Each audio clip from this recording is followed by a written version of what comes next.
West Denver. Sleep deprived and heavily caffeinated. All right, let's do this then. This is the Jeff and Bill Show. I don't agree with that. They don't always agree, but hey, at least they have coffee. Coffee. And each other. I love you, man. God help us. I want to bless him. We need all the help we can get. Now here's Jeff Hunt and Bill Thorpe.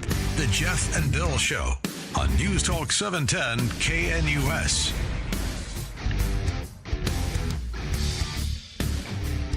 $7 a.m. in the Mile High City on this Thursday, July 17th, 2025. Good morning, Denver, Colorado. You've tuned in to the Jeff and Bill Show. News Talk 710 KNUS. I'm your co-host, Jeff Hunt, along with Bill Thorpe, bringing you the freshest insights, hottest takes from the right, left, and center.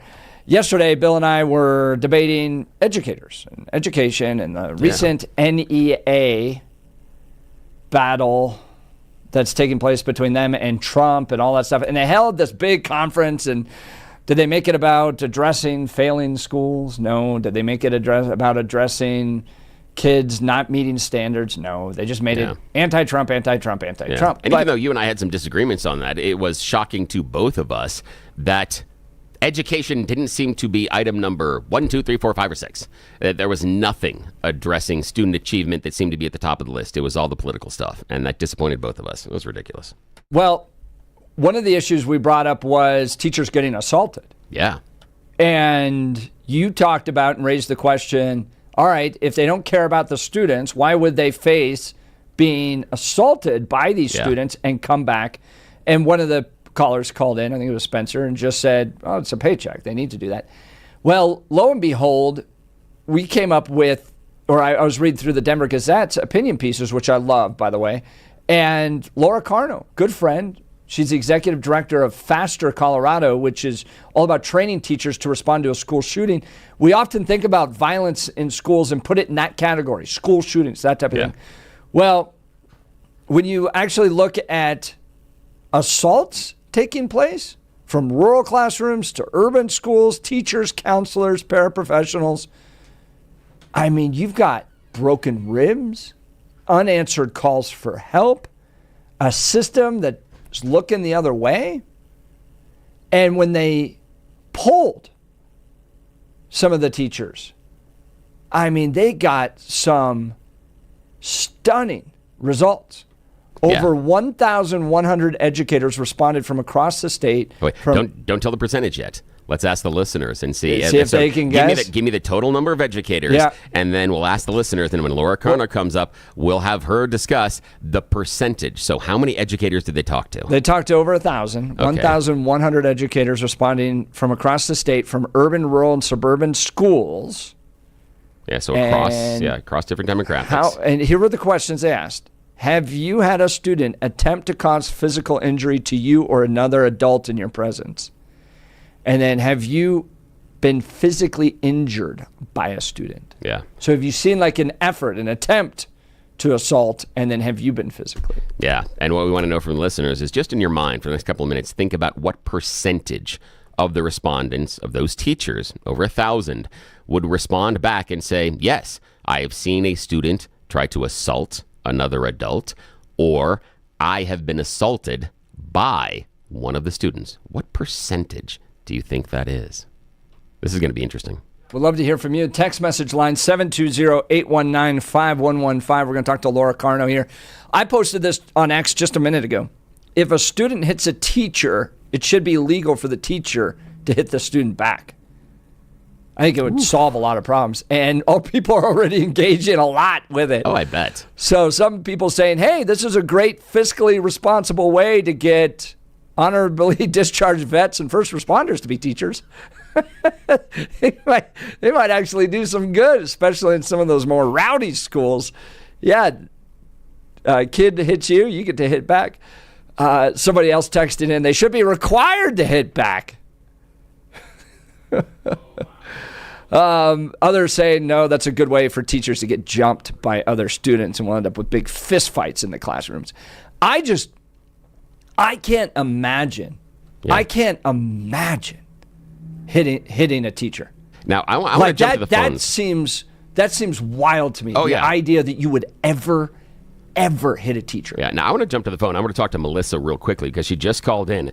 And Melissa, you work in food service restaurant industry. That's your bailiwick. But you have a coworker, a person that you know, that used to be an educator. How are you doing this morning, Melissa? Yes.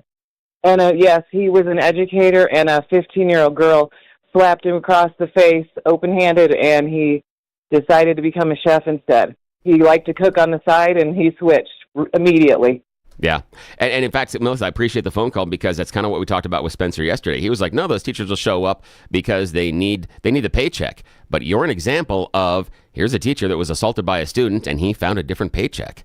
Yeah, he went out there and we're losing teachers in part because of this, because of the behavior of your students. I've said this on our show for years.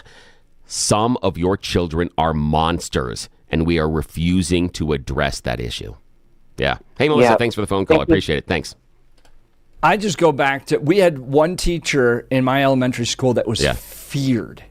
Yeah. Because he was like no nonsense. He was an older guy, and he would grab the kid and drag him out of the classroom by the ear. Yep. Take him right down to the principal's office and literally throw him in there. Yeah.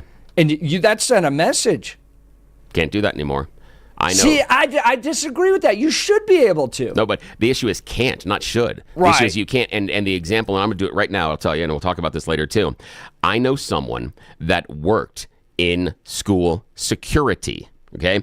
It is their job to patrol hallways and exterior of school to, one, look for external threats, but also it was truancy, looking for the kids that are not going to class, picking the kids up out of the class. Now, there was one student that didn't like this individual because the individual had gotten them in trouble with the parents because he wasn't going to class.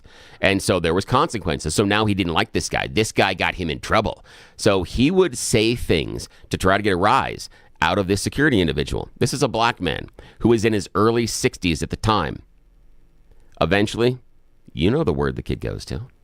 Starts using the N-word at him. Gets in his face and calling him the N-word.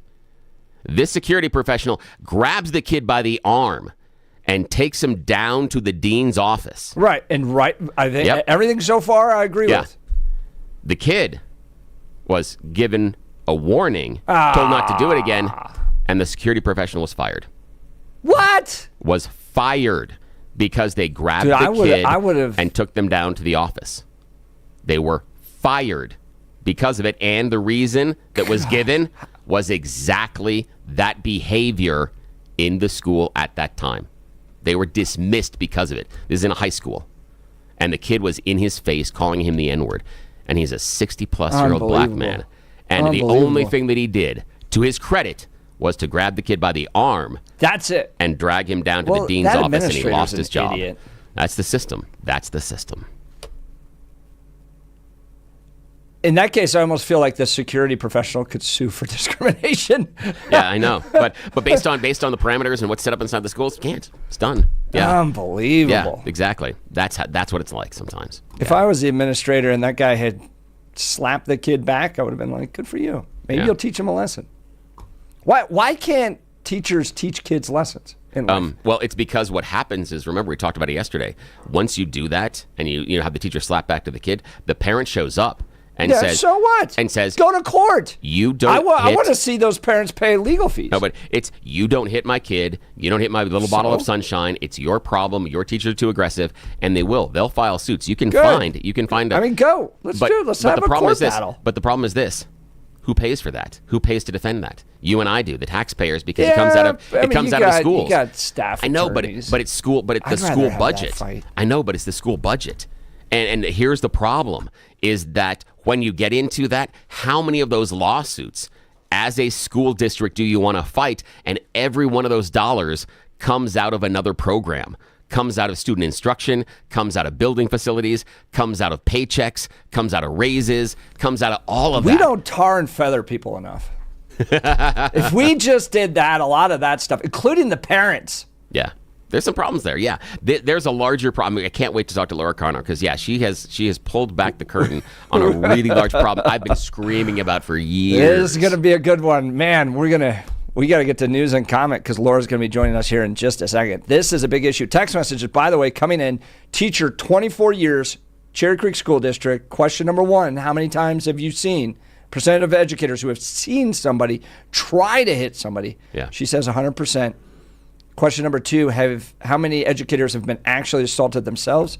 She says 60%. She's not far off. Yeah. Text us in what you think the numbers are. 720-819-5115. Now it's time for News and Comment with Blake Olson. Blake Olson. Blake Olson, News and Comment. Hey, good Thursday morning. It's 60 and mostly clear. A beautiful morning. Expecting a high of 86 today. This portion of the news sponsored by Pastor Camp Heating and Air Conditioning at 303-777-1234 to learn more about special savings opportunities on Lennox equipment. Our top story, President Trump says the Epstein files are a new scam created by the Democrats. They have a long history of this, of course, especially with DJT going back to 2015 and 16. So that was the reason for the 180 on Wednesday by 47 and the Truth Social post. Everyone speculating. Will you ask Attorney General Pam Bondi to release more documents to finally put this controversy to bed? Yeah, whatever's credible, she can release. If a document is credible, if a document's there that is credible, she can release. I think it's good. But it's just a subject. He's dead. He's gone, and all it is certain Republicans got duped by the Democrats, and this makes complete sense to me, given the lefty communist history. Glenn Beck's theory. How do we know what's true, what's not true? Theory 5 is they knew I was campaigning. One of my campaign promises was to release the files. Somebody went in, the same people went in, and made all of this stuff point to me as if I'm some kingpin in it. Why is it the left never wanted this released until he said, I'm not going to release it? Why is Congress, the Democrats in Congress, all of a sudden saying, you've got to release this? You've got to release this. This is impeachable if he doesn't release it. Really? So Bondi, Patel, and Bongino working on prosecuting a grants conspiracy going back almost 10 years against 47, and they can try it outside corrupt D.C. John Solomon, just the news. The second thing you can do is you can solve the John Durham problem. John Durham had pretty strong evidence of criminality and wrongdoing, but when he brought his prosecutions in the District of Columbia, he ended up getting acquittals because a 90% Democrat jury pool just simply won't convict anyone who is going after Donald Trump. You don't have to bring this case in Washington, D.C. Why? Because some of the overt acts of the conspiracy occurred in a state like Florida. They raided Donald Trump's home in Mar-a-Lago. You can set the grand jury in the criminal case in Florida because that's some of the most current activities that would potentially qualify as criminal activities. If that happens, you have a grand jury in Florida, a much more neutral state, more willing to look at the evidence fairly. Senate Republicans voting to slash funding for NPR and Global Waste as a part of a $9 million rollback early this morning. The package passed, and it also includes cuts to NPR and PBS, of course, the corrupt WHO and corrupt USAID. The measure now heads to the House before hopefully landing on DJT's desk.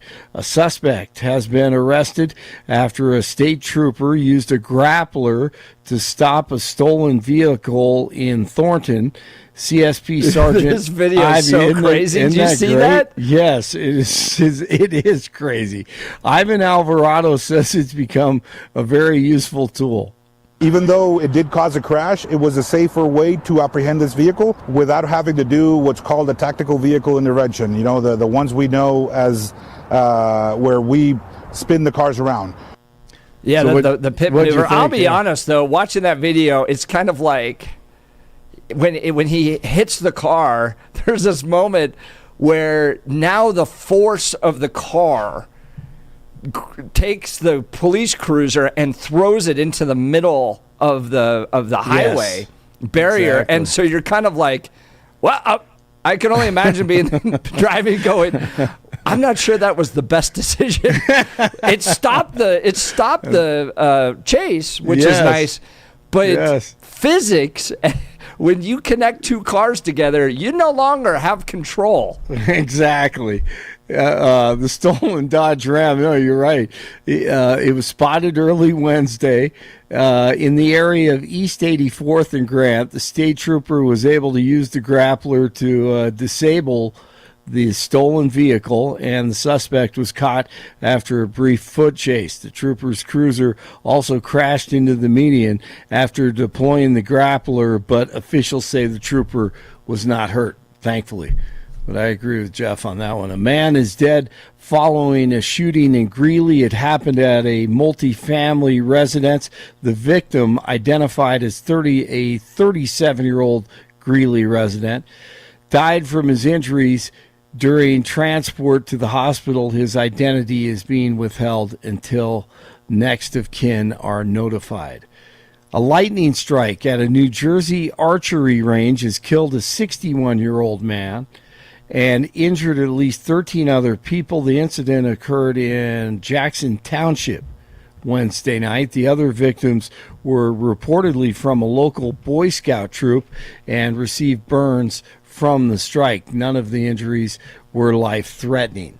And Rush University Medical Center in Chicago officially ending hormone treatment, and let's see, for new patients under 18 after DJT and the administration threatened to pull federal funding. Good news.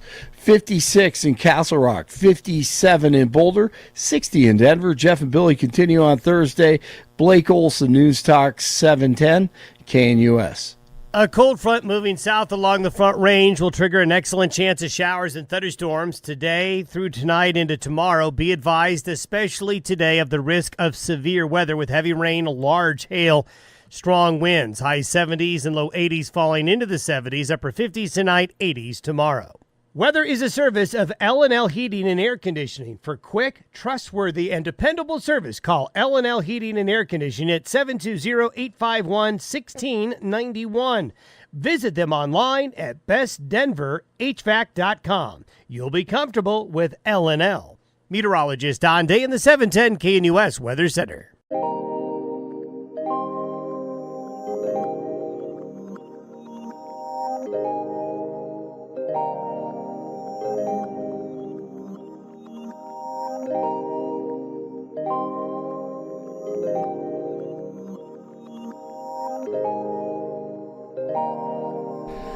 Welcome back to the Jeff and Bill Show. One of the people out there doing tremendous work to equip teachers, especially facing an active school shooting situation. It's Laura Carno with Faster Colorado, training teachers, administrators on what to do, how to fight back, how to protect our students.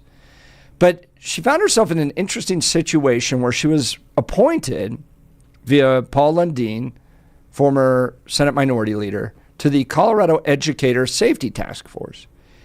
And when we think of school violence, we often think of it in the context of those school shootings, which are terrible, awful. They've got to be addressed. But there's a lot of violence taking place in schools that we may not necessarily talk about. And her piece in the Denver Gazette, Our Educators Need Protection, gets into this. And now she joins the Jeff and Bill Show. Good morning, Laura. Thanks for joining the program. Yes, good morning. Good morning. Thanks for having me, guys.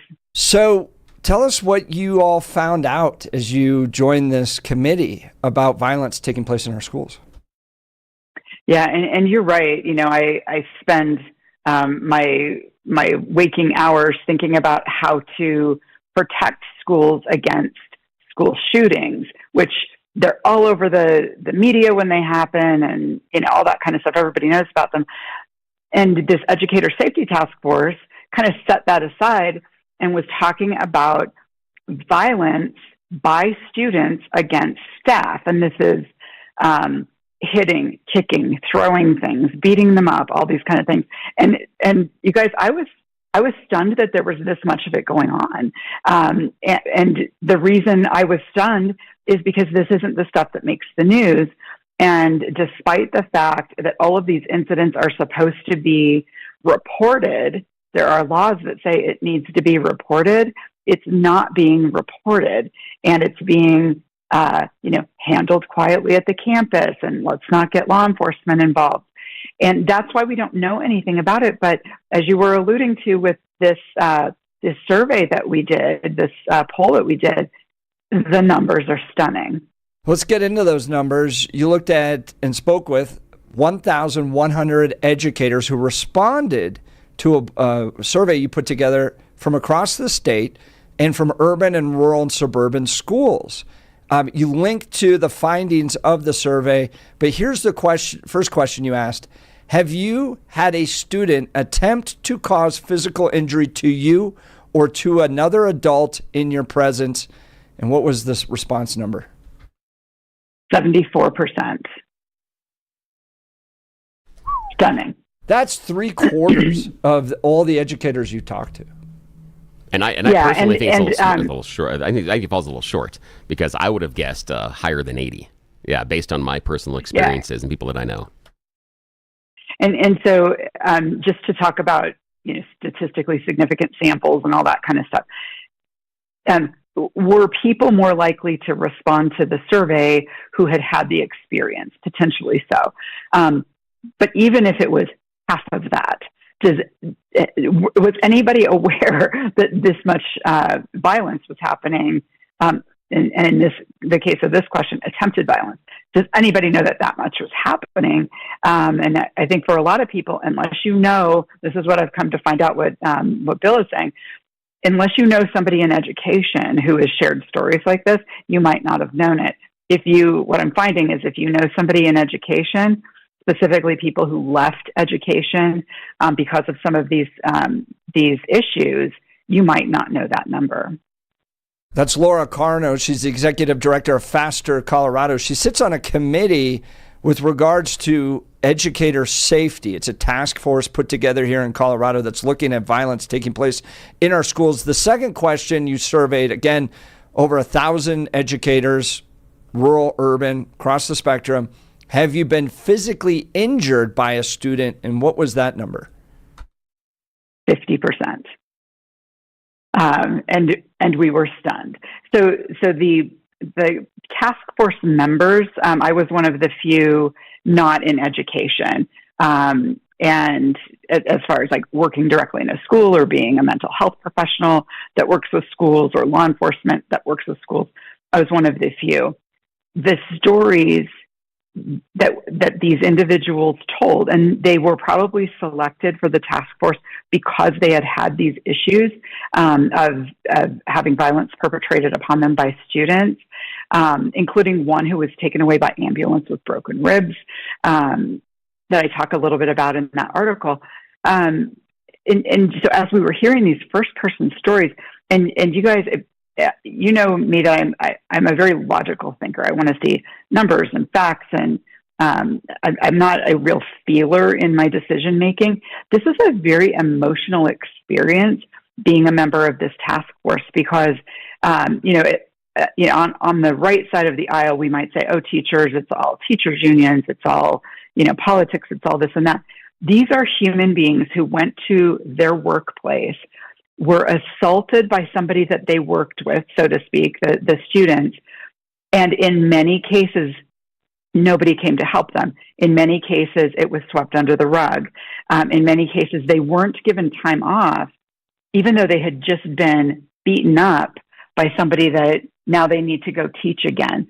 And nothing happened to this person. There were, no consequences that happened. And so because there was so much of it on this task force, and we knew, okay, well, maybe people were selected because of their run-ins with this. That's why we did this survey to say, okay, what else is going on out there, and got these numbers. I actually went one step further after the task force work had concluded, because I thought, is there something special about Colorado here? Were some of our laws, a part of this, that it's easier to get away with it here than in than in other states. So I contacted a researcher at DePaul University who had done some of this same type of research nationally, and in a early 2025 study that they'd released, nearly identical numbers. And so then I come to the conclusion, do we have a national crisis that nobody even talks about? And it's heartbreaking. These are individuals all across the country who are being beaten up by students seemingly without consequence to the students. That's Laura Carno. She's with Faster Colorado. If you're watching us on X or YouTube, you can see she's got a cat with her too. It's quite lovely. I love watching that. What's the kitty's name? What's the kitty's name? This is Josie. She can't hear you because I have my earbuds in. Josie. She's an old lady. For those watching, I am coming to you from our shop. So it's not the most glamorous of Zoom backgrounds, but we are living on our construction site. So our shop is now the office, the gym, the pantry, I love etc. So it is pure Eastern Colorado, where you can you can have mice or you can have cats. It's one or the other. And so y'all chose cats. Same and with us. She's our mouser. Even though she's 17 years old, she still loves catching mice. I love it. Well, I want to get back to the issue here. There's so many levels to this. Can you give us some of the personal stories you heard? You mentioned the getting kicked in the ribs or punched in the ribs, breaking a rib. What were some of the other stories? Help people understand what teachers are facing from these violent students. And by the way, I think this one was a paraprofessional who got her ribs broken by an elementary student. So So let's not forget that in elementary school you can have some kids that are pretty big and pretty strong. School staffers are not necessarily all 6'5", very tall and very buff people. Some of them are more petite individuals. So that one was, we heard that story on our very first task force meeting. There was another one though that, as I mentioned, I'm less of a feeler, more of a thinker, but this just broke everybody's heart. And I mentioned it in the article. A teacher, this was in a more rural district up in the mountains, and she talked about this student who was attacking her, and she gets on the radio and she said, I need help, this is happening. And she said, she sort of stopped the story and she said, in this very quiet voice, she said, and nobody ever came. And there was just dead silence on this call, and all of our task force meetings were via Zoom. But just sort of looking at the faces of all of the people on the Zoom, everybody had the mouth hung open look, like nobody ever came, and you couldn't help it. You're heartbreaking for this person who is being assaulted. I don't care how old the person is assaulting you, if it's an adult or not an adult. You're being assaulted. You're calling for help, and nobody ever came. And as I say in the article, those words just hung in the air. What is going on when in a school where a staff member is being assaulted by whoever, by a student, a stranger, a bear, for God's sake? Nobody ever came. And it, some of the stuff that we talk about, Jeff and Bill, is very political and partisan and all this stuff. This is not partisan. This is, assaults are happening, and because of the geography in which they happen, a school building, the consequences to the assaulter are different, because to some extent we have a culture that says these are troubled students. We don't want to start this school to prison pipeline. And some people believe that if kids in school get in trouble with the law, that it will start this so-called school to prison pipeline, and they will be in the system forever. They will be in prison forever. But what about the rights of those staff members who are being assaulted? Shouldn't they be able to get some justice for the assault? Shouldn't there be some consequences? And the other side that folks really need to look at is there are, let's say that there's a classroom of 30 students and this one person has assaulted a staff member, a teacher. The other 29 kids in that class are also traumatized. They are also not learning. They might also be scared to go back to school. How do you balance the mental health needs of that violent individual and their need to get help? And we agree, they need to get whatever help they need to get. But what about the needs of those other kids? They should be able to learn in peace. And the staff members who, as you guys mentioned earlier, are quitting over things like this, they need to be able to know that they have a safe working environment. That's Laura Carno. She's the executive director of Faster Colorado. She sits on a committee that was put together to address violence taking place in our schools. And we often put that in the category of school shootings, but there's actually a lot more violence taking place, these assaults. Now, Bill often brings up the role of parents. I can tell you this 100% that as someone who coached hundreds of teams and kids and all this stuff when my kids were growing up, that oftentimes the problems with the kids are attributed to the parents. So I imagine schools are in a tough place dealing with these kids that are assaulting teachers. And I even saw a video yesterday of an assault against a school resource officer that had called in the parents because the kid was hitting teachers and other students. And then the dad attacked the school resource officer. And you're like, well, no wonder. There was a story recently. Same thing happened with a mom. It's not here in Colorado, but the same thing. Mom was called in because her daughter was in a fight at school, and the mom fought the counselor. During the conference about the discipline for her daughter, the mom got up and started punching the counselor.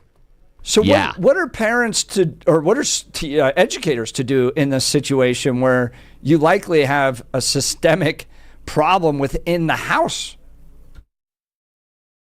Yeah. And potentially the parents could be unaware. They could be aware and not have the skill set necessary to control the violent behavior at school or at home.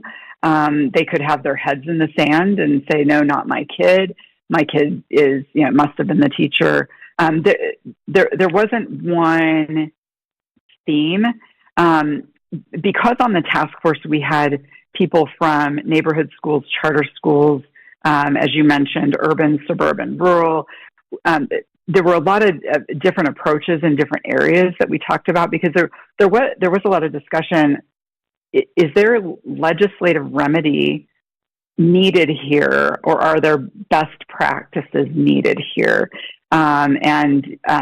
So far we haven't come up with the law needs to change because basically the laws are there. They're just not helping.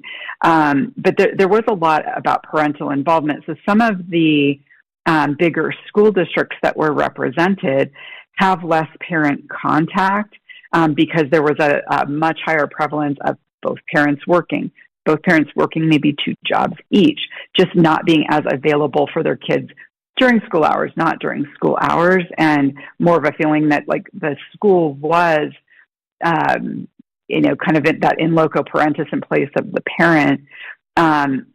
Where in charter schools, if you think about what it takes for a parent to get involved enough to choose a charter school, they've got to do a lot of research. They've got to go to informational nights, all that stuff. It's not a default. Does that mean that those parents also tend to have a little bit more time with their kids because maybe they had the research time because they only have 1 job each or something like that? And then an interesting trend that we heard in rural schools is among new rural students, a lot of, and this, I did some side interviews with FASTER teachers, people who've come through our FASTER program, a lot of them rural schools. I just wanted to dig in a little bit more and found an interesting rural trend that kids who are new to rural schools, meaning their families haven't been there for their whole lives, part of the reason that the families moved to rural schools is they wanted to get what they perceived as a better school or smaller class sizes or more individualized attention. And so those also tended to be a little bit more parental involvement, I think for a similar reason to why there was a little bit more parental involvement in charter school families, because they just happen to be the same people who did that extra research, as opposed to going with what their default school was. That's Laura Carno, Executive Director of Faster Colorado. She equips teachers with training to address school shootings, administrators as well. She's on a task force called the Colorado Educator Safety Task Force that is looking at other violence that's taking place within the schools. Now, Laura, I got to wonder, is this a newer trend? Because growing up, I was entirely publicly school educated in the Cherry Creek School District, and I couldn't imagine ever hitting a teacher. I don't think I ever saw any violence ever in elementary, middle school, or high school. So is this a newer trend, or has this always been an undercurrent? Definitely a newer trend, and I'm older than you are, so I remember, where if anything like that were to happen, if you were to even talk back to a teacher, your parents might be there to pick you up. And I was, of course, not the talk back to the teacher type. But in the schools that I attended, there definitely were stories of, so-and-so did this to Mrs. So-and-so, and his dad came and pulled him out of class by the ear, and he's in big trouble. Totally different generation when societal violence was lower.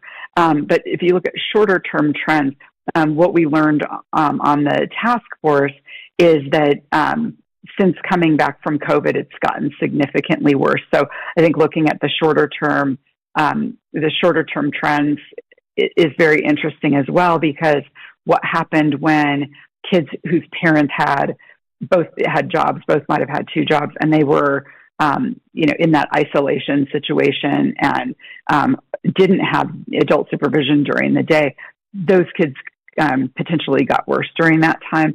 So shorter term trends certainly are interesting. I mentioned the researcher at DePaul University that I'm in contact with, and she connected me with a education reporter at a national news organization that I'm going to, kind of ping and just say, hey, I think we have something big national. This is a big national story that I think needs more eyes on it, because I'll also talk in the article about. It's not that we don't have the laws. The laws are there. You shouldn't assault people, and if it happens on a school ground, it's supposed to be reported, and all of those kind of things. I think we have a culture issue where it is seemingly okay to say, let's not do anything public with this.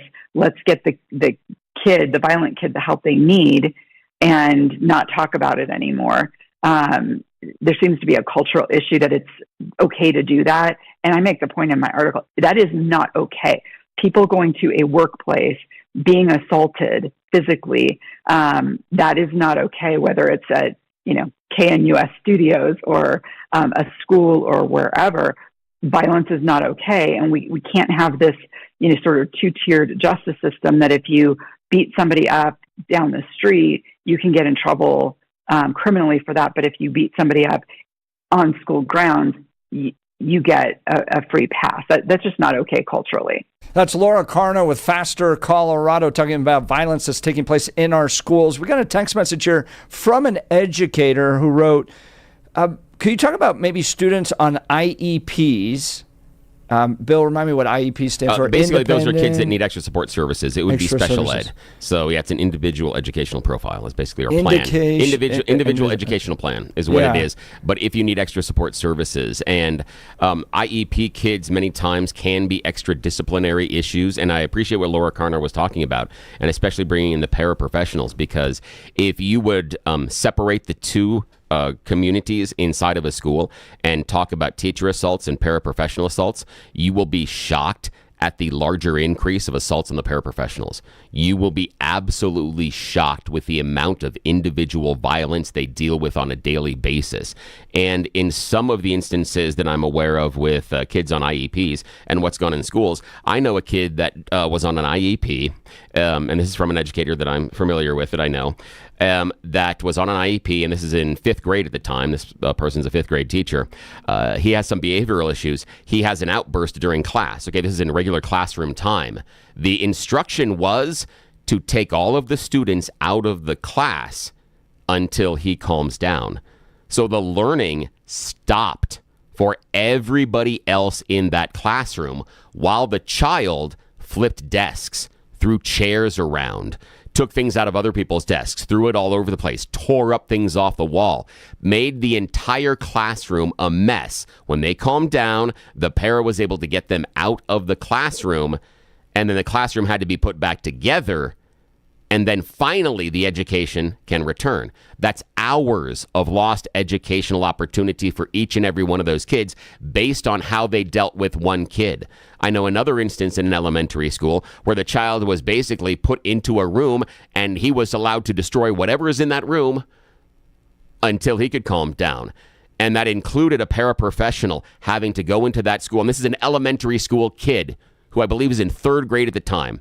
The paraprofessional has to go into that room, help the kid after he's calmed down, and then help the kid put his clothes back on because he stripped himself naked, and then clean the feces off the wall and the floor that he smeared all over the place.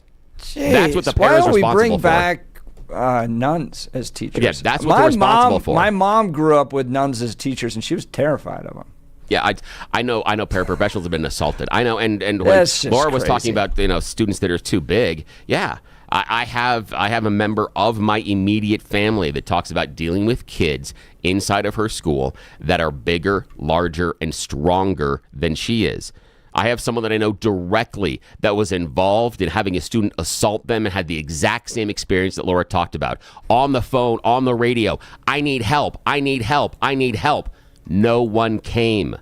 When my daughter's a paraprofessional, she was witnessing a full-blown fist fight on the playground between 2 kids. They are pounding the snot out of each other. They have 3 paraprofessionals that cannot pull them apart. They're calling for school security on the radio. Never arrived. Laura, we've only got about 2 minutes left. I mean, we've pushed way past our commercial breaks because this is such a riveting conversation.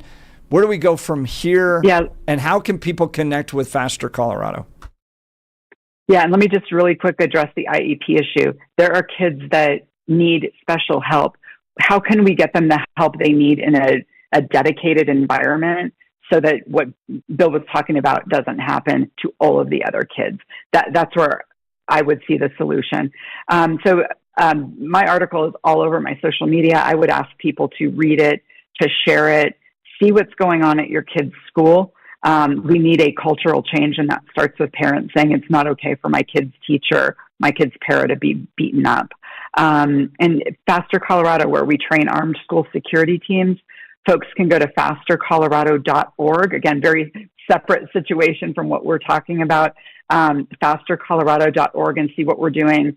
We're in over 41 school districts in Colorado. We've seen over 400 people going into this school training year who are armed today on campus to protect our children against the worst possible thing that could happen, a school shooter. Well, this has kicked off a really important conversation. Yes, it has. And as Laura pointed out, I think this is a national issue. Oh, yeah, it is. And the text messages, pouring in from teachers, educators, parents dealing with this stuff. This is a big issue that I don't think is being properly addressed. Laura Carno doing a wonderful job in the Gazette. Our educators need protection. Go check out the article. Yeah, connect with Laura Carno. Let's address this. Yeah. Let's address this. And I've posted on X, teachers should be allowed to hit the student back. They get hit first. That's generated a lot of controversy. And I think maybe even bringing in a lot of nuns.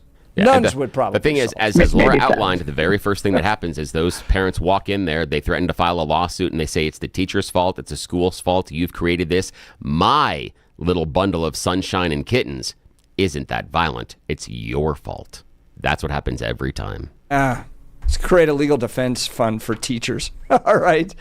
Laura, thank you so much. You were great. Thank you so very much. Thanks so much. Appreciate you. Yeah, and thanks for showing the kitty to us, too. Appreciate that. It's adorable. All right. We'll talk to you later. We'll continue. You're listening to The Jeff and Bill Show. This is Denver's Talk Leader, News Talk 710 KNUS.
Welcome back to the Jeff and Bill Show. Powerful piece in the Denver Gazette, Our Educators Need Protection. It comes from Laura Carno, who's well known in conservative circles about protecting students and faculty and staff during a school shooting. She trains administrators and school teachers on how to deal with that, but she was put on a task force called the Colorado Educator Safety Task Force. And this woman, Laura Carno, who, as she said, is not a real feeler. She's a rational thinker, first and foremost, and stunned. I mean, left her stunned with the amount of assaults taking place in schools, and some that aren't reported, in part because of this fear of the kind of, well, we're going to end up with the school to prison pipeline, that type of thing. It needs to be addressed. And also, you don't want to draw attention to it, because if you have these series of assaults at your local school, that's reported in news, that's on searches, right. And then when parents are looking, oh, wait, this is a school district that has X, Y, or Z. Let's go to the phone lines. Ron, Colorado Springs. Good morning, Ron. You're on with Jeff and Bill. Yeah, morning, Ron. Hey, hi. Good morning, guys. Everything I hear is so right on. I was a security guard starting in 2010 for about 6 years at a pretty high-end school in Colorado Springs district, a lot of affluent kids. I had a kid in my first year who was acting out, trying to start a fight in the courtyard at lunch. Kid was only about 5 foot tall, but he was walking around swinging on different kids, trying to antagonize them, provoke them. I approached him. He wouldn't go inside. I told him to go inside to the office, and he started shouting at me, so I didn't have anybody else to help me. So tactically, I turned around like I was walking away, but when he turned away also, I put him in a bear hug, picked him up, and took him inside a room and closed the door, and then by then the principal showed up. The principal tried to get me fired. I thought I handled it very well. She was outraged, and but the only thing that saved me was my boss was a retired police officer, and he went to bat for me, and that worked out okay. The second incident was two underclassmen, juniors, were leaving the campus at lunch, and you're not allowed to, two girls, and we approached them and asked them to turn the car around, go back inside. There was two officers at that time, and treated them very nicely, told them to turn around. They were furious. They reported as soon as lunch was over that we had tried to grab them, pull them out of the car. We were screaming and yelling at them. Fortunately, the only thing that saved us was a security guard on the cameras that day. Zoomed up, he caught it all on camera. We never even got within 5-6 feet of the girls. And I think the assistant principal really enjoyed calling in the parents, got the girls to make a statement in the room of what we did to them, and then he told the parents, watch this video. And the parents' eyes opened up and told the kids to apologize to us, and they left. Nice. Now, I know that problem that you have with the idea of the principal wanting to get you fired in the first incident, and I appreciate the fact that your supervisor went to bat for you, because in some cases, the supervisor won't, because it's easier to replace you than to deal with a sideways relationship with the chief executive of the school. That many times that supervisor will take the path of least resistance, knowing that principal can make my life hell, and I better do what they want. And if it means I need to just replace this guy, I'll just replace this guy. It's hat off to your supervisor. That's unusual. And you are right. That's rare. Most of the time, they want to protect their jobs too, so they'll just let the security guard go. Thank you, guys. Hey, thanks, Ron. Appreciate it, man. Ron, always That's amazing. I mean, the amount of text messages on this one. Yeah, it's incredible. The phone calls, the conversations. I think Laura has hit on something that is a national scandal, which is this growing assaults taking place by students against teachers. I've been streaming from the minarets about this for years. Like, I went through my school and I never saw once, and I couldn't imagine. Ever hitting a teacher, but I guess it's becoming a problem. I don't know. Oh, yeah, maybe we should put the 10 Commandments up in our schools. thing is that I just we were getting along so well until I said that. The issue for me is just what we don't understand is that some of your kids are monsters, and we're not willing to deal with that and understand that. All right, we'll continue. You're listening to the Jeff and Bill Show. This is Denver's talk leader, News Talk 710 KNUS.